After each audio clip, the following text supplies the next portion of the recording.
Un petit peu comme tous les ans, Demexco, c'est vraiment le lieu où on va avoir la chance de rencontrer l'ensemble des grandes technologies mondiales, finalement, avec une opportunité de pouvoir rencontrer au sein de ces sociétés les dirigeants et donc d'influer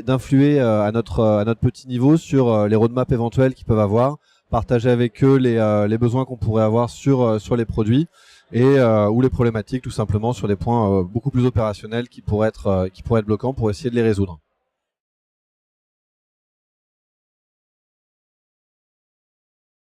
On sent que le GDPR est passé par là. On sent que l'ensemble des technologies, notamment américaines, sont beaucoup plus frileuses qu'elles n'ont pu l'être par le passé quant à la privacy. On sent qu'elles investissent beaucoup sur ces sujets-là, qu'elles prennent le sujet à cœur sans toujours en comprendre tout à fait la conception qu'on peut en avoir en Europe.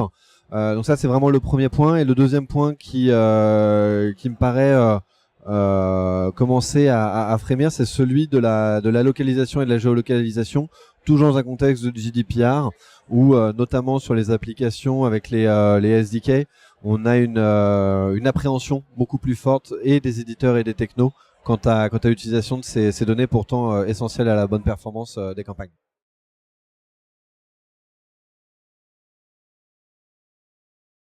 Dernières actualités, le groupe Figaro est un groupe qui est définitivement en mouvement. On a dans les activités notables de ces derniers mois un lancement absolument